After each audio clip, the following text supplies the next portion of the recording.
Now on CoastTV News. Sea Witch Squeeze. On the eve of the popular Rehoboth Beach event, what you need to know about changes to parking in the city that are about to go into effect.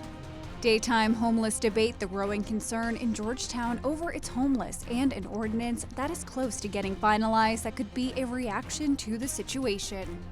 Good Thursday morning, Delmarva. A cold start. Some of us beginning in the upper 30s to low 40s. A sunny, brisk day on tap and some frosty, cold nights ahead.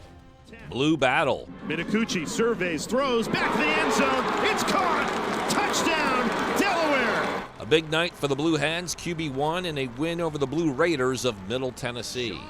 This is CoastTV News Today. And we continue with our 6 o'clock hour. Good morning, I'm Matt Pensick. And good morning, I'm Elisa Weber. It is Thursday, October 23rd, 2025. It was a big chill walking out the door this morning. That's why I said I had to break out my fleece jacket. It's not my winter coat. And it's a tweener? Yeah, it's in between because every day I was wearing my light windbreaker, and this morning before I walked out, I was like, no. I actually had mine. I would categorize as a tweener as well. It's not a heavy winter, but it's definitely not like a windbreaker. Yes, and I was happy with my decision. Were you? Thrilled. Yeah. Thrilled. No, I Thrilled. needed it. Definitely needed it. Even better. Well, we're glad you wore the right jacket, Chris. It's that time of year where it's hard to tell what's the right jacket to wear. Yes, it is. We're actually right on par for when we climatologically see our first frost of the season. So we could be dealing with that tomorrow morning, but we are seeing some pretty cold temperatures out there this morning. We're at 43 in Cambridge, dew point 41. So it is very dry out there as far as the atmosphere goes. We're about 16 degrees cooler in Georgetown, 18 degrees cooler than just this time 24 hours ago. Actually a little milder at the coast. We're at 50 Lewis, 52 Indian River Inlet, but we're at 39 Bridgeville, 39 Gumboro, and 41 in Milton. Clear skies throughout the area, and we are going to stay that way with the calm winds, but the winds will pick up a bit through the afternoon. You can see this area of low pressure over the Great Lakes. High pressure is building in to round out the week. So temperatures are on that cold side this morning, but we are going to get up into the lower 60s this afternoon under bright blue skies and those breezy conditions. And we're going to continue to see this cooling trend as we go into the end of the week and into the weekend, with that possibility of frost coming in Friday and Saturday mornings. We're up to 56 by around 10 a.m., 61 by around your lunchtime. And all we're going to do today is the low to mid 60s, and it trends even cooler in the days ahead. We'll talk about that coming up in my full forecast. Matt and Elisa.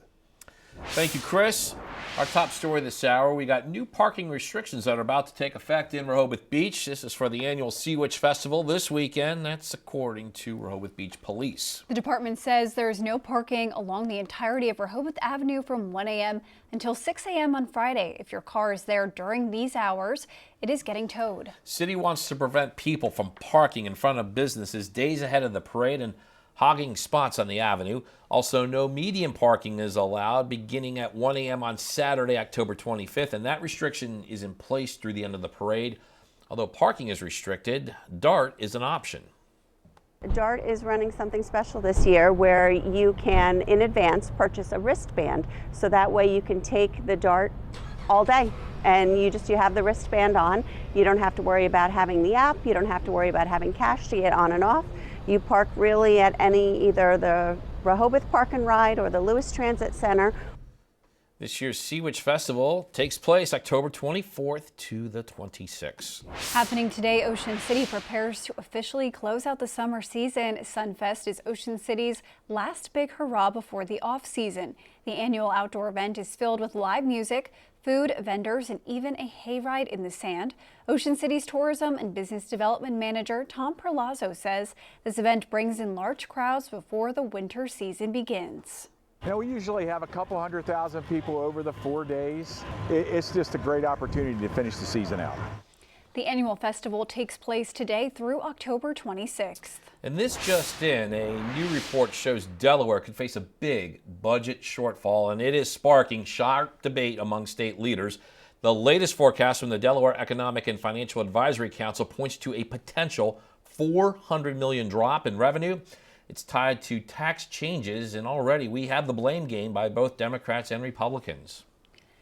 And here is Governor Matt Meyer's statement, quote, "The Trump administration is working overtime to make the rich richer, all at the expense of everyday Delawareans." Senate Republicans countered by stating Governor Meyer's recent press release on the latest forecast, blaming the federal government for Delaware's budget shortfall as a political distraction from years of failed policy.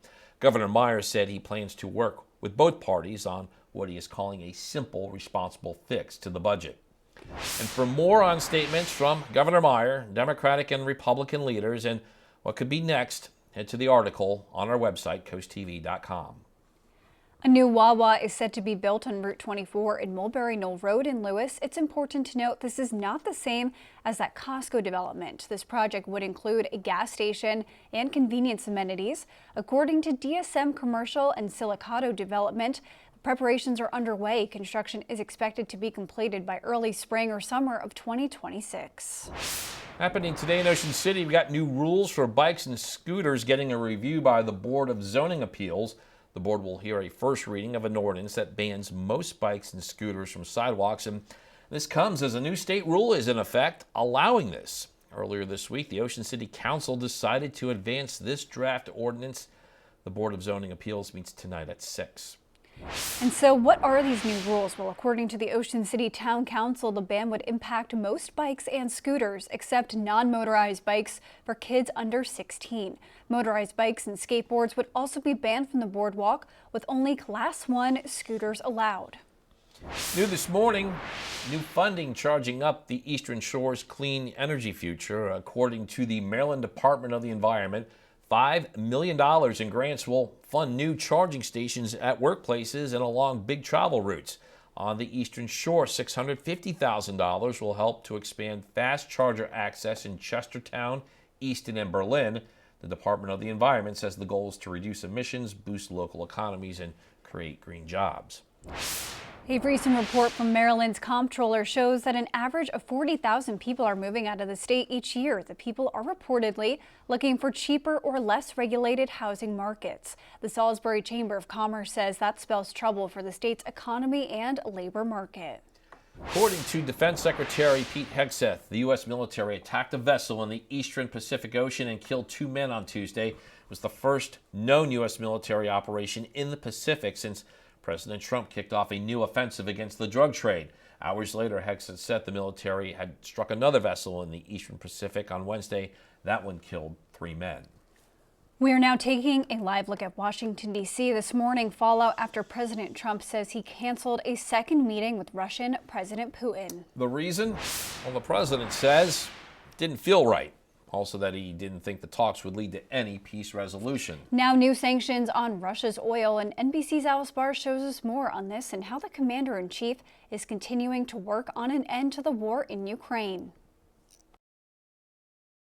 This morning, stalemate on stalemate as President Trump announced a second planned summit with Russian President Putin aiming to end the war in Ukraine is off. It didn't feel right to me. It didn't feel like we were going to get to the place we have to get. While new sanctions are on against Russia's 2 biggest oil companies, the Treasury Department citing Russia's, quote, lack of a serious commitment to a peace process. I think that they'll certainly have an impact. They're massive sanctions. Lawmakers in both parties have long pushed for tougher sanctions, Republicans applauding the president's move. You have to compel Russia to engage in the peace process. They've shown they cannot be trusted. Democrats still pressing for the bipartisan sanctions bill that goes much further. Well, until Trump decides that he's going to back the bill here in Congress that puts real sanctions on Russia, and until he decides he's going to get another round of weapons to Ukraine, it's a good day every day for Vladimir Putin.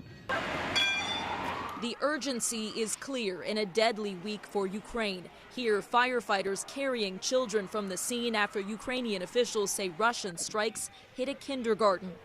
President Putin also overseeing a nuclear exercise as President Trump met with the NATO Secretary General, who promised increased pressure from Europe, including the latest in a string of sanctions packages, in a joint bid to choke off Russia's economy and force Putin to the table. In Washington, Alice Barr, NBC News. Georgetown officials are preparing to make changes to its ordinance that deals with people sleeping in the circle. If finalized, it would prohibit sleeping between sunrise and sunset. This is occurring at a time with increasing criticism over the number of homeless people in the town. Recently, the Pallet Village, operated by Springboard Collaborative, has released new numbers on its homeless. The village says that out of 201 total people that lived there, 59 have moved into permanent housing. 46 left the program without securing housing. Of those, 24 went back to the woods in Georgetown. The village has removed some people for violating rules, including drug use and panhandling. And this does bring us to our Coast TV poll. We want to know, what does the new Pallet Village data say to you? And so far, 43% of voters think the program is not working, 39% not sustainable, 16% better than nothing, and 2% needs fixing. And we do have a comment from Rita on Delmarva. She says, quote, "I think more programs like this are needed to help those who need it and are willing to comply with the services." If you have not voted yet, you can still do so on CoastTV.com or over on our mobile app. Last night, Delaware Blue Hens were back home and they got back into the win column. Nick Manicucci threw 4 touchdown passes against Middle Tennessee. The Hens survive a late push by the Blue Raiders in winning 31-28, and we'll have more on this game later on Coast TV News Today. And we're just getting started in this hour of Coast TV News Today. Yeah, coming up, closing out canopies. That's a possibility in Lewis if new rules are approved, and we have the reaction from people who live in the area. Also, ribbon cutting for revitalization. We'll show you the culmination of a year-long project in Worcester County. But first, one tick bite changed his life, and now it's his life mission to help others. It's this week's Coastal Connection, and it's next on Coast TV News Today.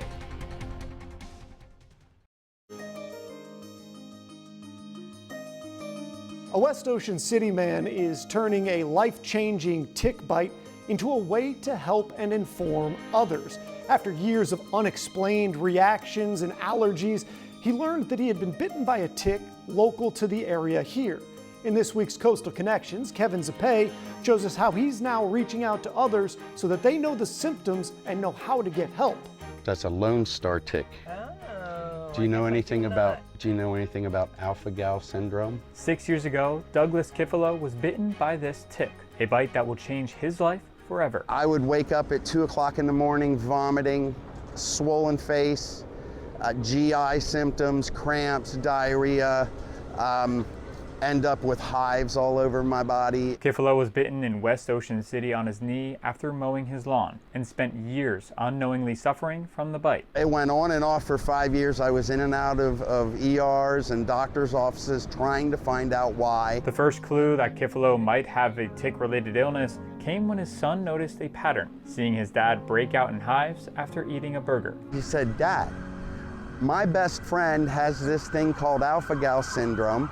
He's got to carry an EpiPen around because he could go into anaphylactic shock from eating burgers." Kifalo got tested that same day, and a week later, he was diagnosed with alpha-gal syndrome, or AGS. It's a condition caused by a Lone Star tick bite that triggers an allergic reaction to red meat and products containing alpha-gal, including dairy and even medications. For Douglas, it's permanent. Once you're diagnosed and you react as badly as I do, you really have to watch everything you eat, drink. Now, Kifalo has made it his mission to travel around the area and educate others, working with alphagalinformation.org to raise awareness about the potentially life-threatening disease. We'll give you a lot of good information about alpha-gal syndrome. We all love Doug so much because, for every 10,000 people that have this condition, like one is really doing something to make everything better for our community. He's even created his own coasters and wooden nickels to hand out, all to spread the word. Thank you for your time. I really appreciate it. And he does it all for free. They need to know about it. That's why I'm doing this. That's why I'm passionate about it. There are many of us out here suffering, and I want them to be educated as well as the general public. Kifalo says he plans to craft and distribute hundreds of these wooden nickels to help spread the word. I'm Kevin Zappe in West Ocean City, Coast TV News.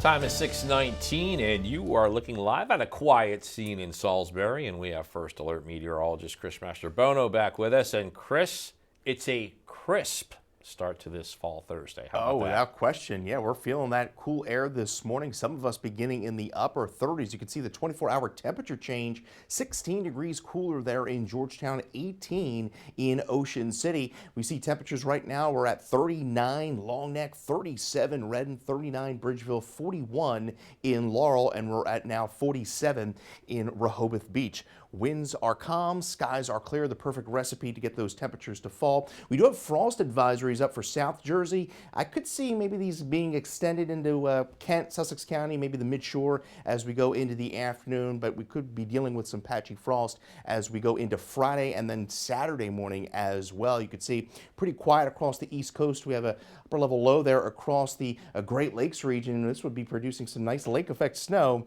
if this were November or December. We're at 40 right now in Salisbury. Winds are calm. Sunrise at around 7:17 this morning, and we'll be up to 57 by around 10 this morning. On our way to highs in the low to mid 60s across the peninsula this afternoon under mostly sunny skies. We stay clear and dry through the evening and overnight as we fall once again into the upper 30s come early Friday morning. By the afternoon, a slightly bit cooler than where we're going to be at today, with highs in the upper 50s to lower 60s. And then by Saturday morning, you can see more upper 30s across Sussex County and into Maryland and the midshore as we go into the start of the weekend. Winds today, 20 to 25 out of the west. We'll shift those winds out of the northwest come Friday with gusts up to 25 miles an hour, and we'll finally get those winds to subside as we go into the start of the weekend. And we have many events going on to round out the week, kicking it off in Rehoboth Friday, Sea Witch Festival there. 61, mostly sunny skies, temperatures falling into the upper 50s through the weekend. High pressure builds in, keeps us nice and dry. Then we turn a bit unsettled. A lot of uncertainty in the forecast as we go into Tuesday, Wednesday of next week. We may see another coastal low develop off the Carolinas, and that may spread some rain and wind into our area. All eyes on the Caribbean. Tropical storm Melissa. This is going to be quite a storm here as we go into the weekend, expected to become a major hurricane. And then as we go into early next week, the system could lift to the north and push out into the Atlantic, but a lot of uncertainty with that system there. Temperatures hovering right around 60 degrees through the weekend, and we're looking at highs right around the upper 50s to start next week, and then watching for that system to bring us some rain and wind through the middle part of next week. Elisa. Thank you, Chris. New this morning, a local giveaway is helping families get ready for the cold weather, and their kids could go home with a brand new coat this weekend. This Saturday from 10 a.m. to 2 p.m., families can stop by the Lewis Library for free winter coats for kids, thanks to a partnership with Operation Warm. Organizers say the event is open to everyone. No registration is required. The coats will be handed out as supplies last. Across Delmarva, one community in Worcester County is celebrating the end of a year-long project. Snow Hill held a ribbon-cutting ceremony on Wednesday to mark the completion of the Purnell Street revitalization. It's a project that began last year and includes new water and sewer services, water and sewer mains, storm drains, fire hydrants, repaving, as well as some curb and gutter repair. The director of Rural Economic Strategy says projects like this are key to help communities grow. This is paramount to everything, is to have a high quality of life. And this is the best way to do it, is through infrastructure. You know, it's your foundation. You know, if you have a clean, safe street, you have a clean, safe neighborhood. You know, so it all plays one thing right into the next, to job creation, to wealth building, to generational blessings, and off we go. The project was primarily funded by the Maryland Department of the Environment and also through the American Rescue Plan Act of 2021. Up next, closing out canopies. That's the possibility in Lewis. If new rules are approved, we'll tell you when a possible ban would be in place in the city. Happening today, possible rules to ban canopies, which are often used for shade on the beach. These circles on your screen are pointing out canopies across Lewis Beach. According to the agenda for the Ordinance Review Ad Hoc Committee, leaders are set to discuss feedback from the Parks and Recreation Committee. It's the ban on canopies that caught some people's attention. I don't think that that's fair, especially the canopies. You know, if the families want to have the canopies up for their children and have a good time, have a little bit of shade, you know, while they're out here on the beach. It's important to note that it is unclear if any action could be taken on this issue today, but if these rules are adopted, the city says they would only apply from May 1st to September 30th. Well, a cold Thursday morning on Delmarva as we take a live look into Cambridge. Temperature there of 41. We have calm winds throughout the peninsula, and that is allowing for those temperatures to fall through the morning here. We're at 62 this afternoon, Fenwick Island, 61 in Ocean City. It's going to be a gorgeous day, but we continue to trend cooler over the next few days as our daytime highs are concerned. 61 in Lewis and in Rehoboth with mostly sunny skies. Winds will pick up out of the west, gusting upwards of 25 miles an hour throughout the afternoon. As we make our way into Cambridge, plenty of sunshine throughout the day today, as well as Crisfield with those highs topping out in the low 60s. We have Bill Stutz, Lewis, Delaware. You're the winner of our Coast TV weather umbrella. Congratulations there. And you get your latest forecast, as always, by dialing our First Alert weather phone. Coming up, I'll talk about how long this cool, dry weather pattern is going to stick around in the next half hour. Elisa. Thank you, Chris. And after the break on Coast TV News today, Sunfest says goodbye to summer. We'll tell you about the activities you can expect at the festival that begins today. Also, Sea Witch parking prep, where you'll need to remove your car starting overnight. And divide over Delaware revenue, we'll tell you about the debate in Legislative Hall over how to handle a possible decrease that some lawmakers say could impact state programs. Coast TV News today. We'll be right back. Now on Coast TV News. Delaware budget blame game. The projected loss in the fiscal year and what is cited as the reason by Democrats and Republicans. Fun in the sun. It's just a great opportunity to finish the season out.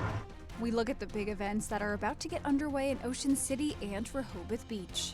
Good Thursday morning, Delmarva. A cold start. Some of us beginning in the upper 30s to low 40s. A sunny, brisk day on tap and some frosty, cold nights ahead.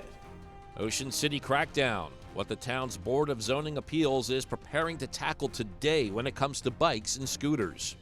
This is Coast TV News Today. October 23rd, 2025. Good morning, everybody. I'm Matt Pensick. Good morning, Elisa. Good morning, Matt. Good morning, I'm Elisa Weber. Thank you for joining us. 6:31 a.m. We were just talking during the break. Halloween is a week from tomorrow. Yes. I have yet to buy the candy, You need so to do if that. you're eyeing up visiting my house, it's iffy right now. Yeah, you need to buy candy. I say earlier is better because I feel like a lot of people Then the minute, rush, and then the shelves are Yes. empty, and then you're without candy. And you do not want to be that house that's not giving out candy. You don't want to be like Especially that. on a Friday. There's no no excuses. excuse. You don't have to go to sleep early for I work know. like we would have to. Yeah, That you has been gotta- my excuse the last couple of years. Gotta get that candy. And Chris, everyone's looking at that forecast, obviously for Halloween, but especially for this weekend because Halloween is starting in Rehoboth Beach. Oh yeah, we have some big events coming up to round out this week and into the weekend, and Mother Nature is going to be cooperating. It's going to feel very fall-like as we continue on in the week as this cooling trend continues. Ocean View, we're at 43 degrees there. Calm winds, and you can see the cool down we've experienced. We're 18 degrees cooler in Ocean City, 16 degrees cooler in Georgetown than where we were at just 24 hours ago. We're at 42 Georgetown, 40 Salisbury, 47 Rehoboth, and we're at 41 in Ocean Pines. Calm winds, clear skies has been the theme this morning, and that is allowing for those temperatures to fall. We are dry back off to the west. High pressure is going to be building in and really going to be keeping us nice and dry here over the course of the next few days. Breezy conditions today, temperatures only in the low 60s, and then as we go into Friday and the weekend, we trend even cooler with highs in the upper 50s to lower 60s, and we can begin our Friday and Saturday with some patchy frost across the area. Plenty of sunshine through our day today with highs reaching generally between about 62 to 65 on the peninsula. Coming up, we will talk about when our next chance of rain rolls in, and we'll look at that 7-day forecast here in a little bit. Lisa.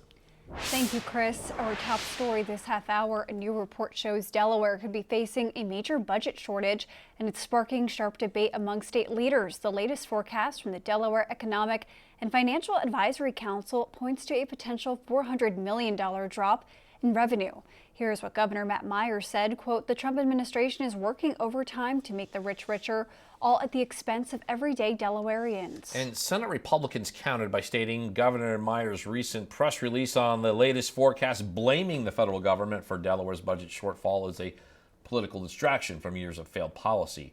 Governor Myers said he plans to work with both parties in what he is calling a simple, responsible fix to the budget. We are now taking a live look at Washington, D.C. Friday is set to be the first time some federal workers miss a paycheck due to the government shutdown. And some lawmakers want to appropriate just enough money to pay government employees. Members of both parties are expressing support for that general concept. As Amy Kiley shows us, they just can't agree on which workers to include. You got to save every dime at this point. The Senate could vote this week on a bill to pay essential federal employees during the government shutdown. They're not on furlough and instead are working without paychecks. They are trying to make their mortgage payments. They're trying to put food on the table. It's unclear if the bill from GOP Senator Ron Johnson has enough support to pass. At least one Republican argues it could reduce the pressure to reopen the government. The military should be getting paid and law enforcement should be getting paid. Those are the two entities that you need. Everybody else, shut it off. Some Senate Democrats say they want to pay all federal workers, not just those the Trump administration deems essential. I'd be in favor of paying the federal workers. That bill, unfortunately, gives a lot of latitude to the president to pick and choose. You'll see a Democratic counterproposal that is an even-handed approach. Meanwhile, many federal workers are struggling to make ends meet. This video shows a D.C. area food bank event that was aimed at government employees. Some who attended it Tuesday say they waited 2 hours in a line that stretched around the block. I can't believe I'm here, because you always thought that getting a government job or, a federal job, that's security. Rent, car note, car insurance, student loans. Those are not stopping. Thank you. You're welcome.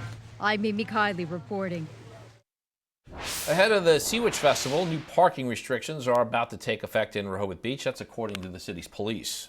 The department says there is no parking along the entirety of Rehoboth Avenue from 1 a.m. until 6 a.m. on Friday. If your car is there during those hours, it is getting towed. The city wants to prevent people from parking in front of businesses days ahead of the parade and to prevent people from hogging spots on the avenue. No medium parking is allowed beginning at 1 a.m. on Saturday, October 25th, and that restriction is in place through the end of the parade. Although parking has some restrictions, DART is an option, and this year's Sea Witch Festival takes place October 24th to the 26th. Happening today, Ocean City prepares to officially close out the summer season. Sunfest is Ocean City's last big hurrah before the off-season. The annual outdoor event is filled with live music, food, vendors, and even a hayride in the sand. Ocean City's Tourism and Business Development Manager Tom Perlazzo says this event brings in hundreds of thousands of people before the winter season begins. The annual festival takes place today through October 26th. Also today in Ocean City, got some new rules up for discussion for bikes and scooters. According to the agenda for the Board of Zoning Appeals, they will hear a first reading for an ordinance that bans most bikes and scooters from sidewalks. And this comes as a new state rule now in effect, actually allows that. Earlier this week, the Ocean City Council decided to advance this draft ordinance. The Board of Zoning Appeals meets at 6 p.m. State transportation leaders are coming to the Eastern Shore this week, and they want to hear from the public. The Maryland Department of Transportation is touring every county in the state to discuss its draft Consolidated Transportation Program. That's a $21.5 million 6-year capital budget that outlines road, transit, and infrastructure projects through 2031. Today's leaders will be at the Wicomico County Youth and Civic Center at 7 p.m. Also in Maryland, new funding is charging up the Eastern Shore's clean energy future. According to the Maryland Department of the Environment, $5 million in grants will fund new charging stations at workplaces and along big travel routes on the Eastern Shore. $650,000 will help to expand fast charger access in Chestertown, Easton, and Berlin. The Department of the Environment says the goal is to reduce emissions and boost local economies, also create green jobs.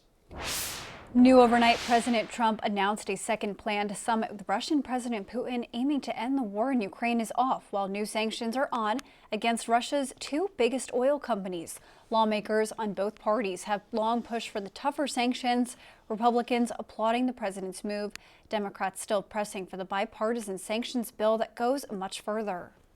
You have to compel Russia to engage in the peace process. They've shown they cannot be trusted. Well, until Trump decides that he's going to back the bill here in Congress that puts real sanctions on Russia, and until he decides he's going to get another round of weapons to Ukraine, it's a good day every day for Vladimir Putin.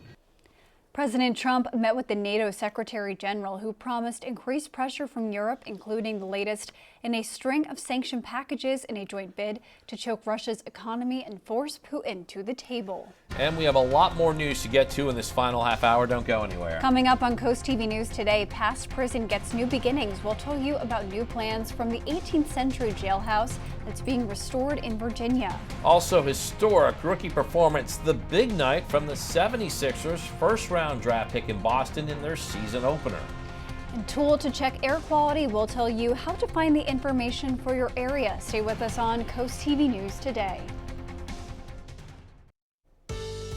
Good Thursday morning, Delmarva, as we take a live look into Laurel. Sunrise coming in at 7:19 this morning. We are at 41 degrees there, so it is a cold start to the day. We're at down to 36, Redden 39, Bridgeville 39, and Dagsboro. Slightly milder at the coast, 52 Lewis, and we are at 48 in Bethany Beach. Winds have been calm through the morning. Skies have been clear as we await high pressure building in through the mid-Atlantic region through the end of the week. Well, we are looking fantastic for Sunfest here, kicking it off today, 64 degrees, and we'll gradually see those temperatures fall to 62 Friday, and then mid to upper 50s by the time we get to Sunday. So we're looking very good as we kick off one of the many events going on Delmarva this weekend. I'll have a look at your 7-day forecast here in minutes. Matt. Okay, Chris, we just heard Chris talk about some cold weather. We know it's approaching, and with that, so is cold season. Bay Health wants to keep people protected, and today the healthcare organization says it is offering free flu shots. People must be at least 18 years old. No appointment is needed. And according to Bay Health officials, people can go to Camp Rehoboth from 11 a.m. to 2 p.m. In Delaware, information regarding air quality for your area is now available through an online tool that is provided by Denrick. You can see that service right here on your screen. Denrick added that it is updated hourly and displayed on a map using a geographic information system, which helps users understand what the levels mean. The Delmarva Sports Network from the Wawa Studios. Good morning, sports fans. The NBA is back, which means the Sixers are back, and they opened up the season with a banger of a game up in Boston. Let's go into that one and start in the fourth quarter. Tyrese Maxey coming off the dribble handoff. That's cash from three. Sixers trailing by 12 here in the fourth quarter. Maxey, step back, give him three more. He finished with 40, made 7 threes. Comeback effort, down 9, another three. Tyrese Maxey was a man possessed in the final quarter. Here's a rookie, VJ Edgecombe, to the lane with authority. He finished with a Sixers record, 34 points. And here's Maxey looking for his shot, can't get it. Kelly Oubre from the corner. He had 10. Sixers needed all of them. That was their first lead in the fourth quarter. Here later, 115-111, Sixers up 4. Jaylen Brown, no. Offensive rebound. Peyton Pritchard, yes. Rattles it home. It's a 1-point game. Boston faithful trying to keep the hope alive. Last chance here for the Celtics. Pritchard for the win? No, sir. The Sixers win it in comeback fashion. Edgecombe had 34. Maxey had 40. What a win for the Sixers on opening night. That'll do it for sports. Have a great day, everyone. And coming up tonight on DSN at 5:30, tune in for the high school football pregame show, Scoops and Scores. And then at 6, we have live Bayside Conference football when Y-High hosts Easton. At 11 p.m., it is the final score. On DSN Plus, here are your exclusives. At 5 p.m., it's Bayside Conference girls volleyball. Queen Anne's takes on Kent Island. Pocomoke goes up against Snow Hill. Last night at Delaware Stadium, Blue Hens and their black alternates back home facing Middle Tennessee. There's a second quarter touchdown pass from Nick Manicucci to Sean Wilson. This ties the game at 14. And then just before halftime, Manicucci swings it for Kyrie Duplessis. Delaware up 24-14 at the break, and then Manicucci continued with a hot hand in the third, hitting Duplessis again. It was a 4-touchdown passing night for Manicucci and a 31-28 Hens win over the Blue Raiders. Delaware's now 4-3 on the season, 2-2 in Conference USA play.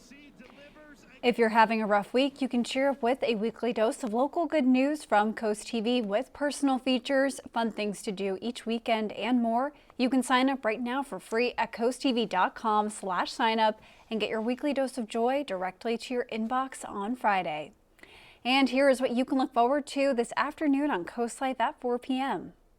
Hope you're having a good day so far here along coastal Delmarva, and maybe we can brighten your day even more when you join us today at 4 on Coast Life, where we are talking about a very exciting basketball game that also gives back to the community. We are also going to be talking about what's new with Old Pro Golf Course. Earlier this month, they had to close down one of the mini golf courses, but something new is coming, and we will tell you all of that. And the holiday season is fast approaching, and if you want a beautiful, gorgeous wreath to put on your front door and a way to give back to the community, we've got the answer. All of that and more is happening today at 4 on Coast Life. We'll see you then. Well, it's a cold start this morning, and we're going to be a cool, crisp afternoon. Mostly sunny skies with highs topping out in the lower 60s, and even colder air is on the way. I'll break it all down in my full forecast right after the break. The time is now 6:48, and we are taking a live look outside at Laurel this morning with a beautiful sunrise there, Chris, but don't be fooled. Even though the sun is coming out, it is still cold this morning. Cold morning for waiting at the bus stop for school, that's for sure. Oh yeah, this is the kicking off a stretch of pretty cold mornings that we're going to be experiencing on Delmarva here over the next few days, and you can see the 24-hour temperature change about 12 to 18 degrees cooler than where we were at just this time yesterday. You can see we're holding at 39 in Long Neck, 37 Redden, 39 in Harrington, and we are at 41 in Laurel. Winds are calm, and that's where they're going to stay at least through the morning. We'll see some winds 20, 25 throughout the afternoon. We do have frost advisories up through South Jersey, southeastern Pennsylvania. I can maybe see the National Weather Service extending these a bit further to the south into Delaware later on today, expecting some patchy frost, I think, tomorrow morning and Saturday morning. You can see this low pressure system over the Great Lakes. We have high pressure that's going to be building in, and we are going to stay nice and dry but cool over the next few days. 41 in Laurel, plenty of sunshine through the morning. We're up to 57 by around 9 on our way. The highs around 63 in Georgetown, 64 in Laurel. We'll see a high of 63 Cambridge, 63 in Salisbury, and 64 in Berlin. Clear skies through the afternoon and evening. It's going to be another cold night with temperatures in the upper 30s away from the coast. Again, some patchy frost possible. By Friday afternoon, we're a tick cooler than today with highs only in the upper 50s to lower 60s. And then by Saturday morning, probably the coldest morning of the next three, with areas dipping into the mid-30s away from the coast. And then by the time we get to the afternoon, we're looking at highs in the upper 50s to around 60. Winds out of the west gusting to 25 today. As we go into Friday, we'll see more of a northwest wind kick in, gusting upwards of 25, but then those winds will relax as we go into the weekend. So we're looking very nice. Sea Witch Festival kicking off there on Friday, mostly sunny skies and highs in the upper 50s through the weekend. We'll see a bit more clouds increase, I think, as we go into Sunday. There's the setup. High pressure building in, keeping us dry. Then we turn a bit unsettled as we go into Tuesday, Wednesday, and Thursday of next week, watching the potential for a coastal low developing that could give us a soaking rain and wind as we go into Wednesday. We'll have to pay close attention to that as we push through the week. We have Tropical Storm Melissa. This is going to be quite a storm, not going to be moving all that much here over the next 4 to 5 days. In fact, it's going to be intensifying into a major hurricane, and this is going to pound Jamaica, Haiti, and portions of Cuba with tremendous rainfall and wind there as we go into the weekend. As we go into the next week, 59 into Monday, and then watching for that system to bring us some potential rain and wind as we go into Tuesday and Wednesday of next week. Elisa. Thank you, Chris. In Virginia, one town is using a grant to turn a past prison into a new asset. According to Accomack, an 18th century building on Courthouse Avenue is being restored thanks to a grant from the Virginia 250 Preservation Fund. Landmark Preservation is being hired by the town to complete the restoration. John Eckert, the co-owner of Landmark Preservation, says this is the kind of building that piques his interest as a preservationist. This is the debtor's prison. So to kind of see the old bars inside and over the windows and what it's originally used for is always really interesting to me. But just the brickwork is actually really gorgeous. Once we peel away all the old layers and old mortars and get back to the original, it's a nice Flemish bond with glazed headers, which we're really excited to work on. Once work is complete, a local volunteer group plans to host educational and cultural programs. They say the first event they hope to hold in the building will be on the 4th of July. And the time is now 6:52, and we're going to check in with our coastal pets of the day, not just one. Yeah, we got 3 of them. Look at them there. That's the most we've had, maybe. It's been a while. Yeah, on your screen, let's check them out. We have Mama. The black lab is Lavender, and then there's also Helios. Mama is a rescue from Grassroots Rescue. These 3 were submitted to us by Sharon and Lisa in Millsboro. And we want to see more of your pets on Delmarva. Send us photos and tell us what makes them special. You can take a look at your screen. Scan that QR code top center to submit your friends to Coast TV News, and then watch weekdays 5 to 7 a.m. to see all the pets we feature. It is 6:55, and it's time for the things you need to know before you go. A recent report from Maryland's comptroller shows that an average of 40,000 people are moving out of the state each year. The people are reportedly looking for cheaper and less regulated housing markets. The Salisbury Chamber of Commerce says that spells trouble for the state's economy and labor market. Georgetown officials are preparing to make changes to its ordinance that deals with people sleeping in the circle. If finalized, it would prohibit sleeping between sunrise and sunset, and this is occurring at a time with increasing criticism over the number of homeless people in the town. Now, recently, the Pallet Village, which is operated by the Springboard Collaborative, has released new numbers on its homeless. The village says that out of 201 total people that have lived there, 59 have moved into permanent housing, 46 left the program without securing housing. Of those, 24 went back into the woods in Georgetown. The village has also removed some people for violating rules, including drug use and panhandling. Well, unfortunately, we're not going to see any more of the 70-degree temperatures like we had earlier in the week. If you're a fan of fall, you're going to love the weather over the next few days. A cold start, in fact, some areas beginning in the upper 30s. And we're going to see highs today in the low to mid 60s, a brisk afternoon, winds gusting upwards of 25 miles an hour through the afternoon. As we take a look at the 10-day forecast, we are looking at potential for some patchy frost come Friday and Saturday morning, but overall we're staying pretty dry and nice and cool and crisp through the weekend. Fall temperatures in full effect, that's for sure. Well, thank you, Chris, and thank you for joining us here for Coast TV News Today. And the Today Show is coming up next at 7 a.m. Then we'll be back for Coast TV News midday at 11. And for even more news and coverage you can count on, download our Coast TV News and weather apps and have a great Thursday morning, everybody.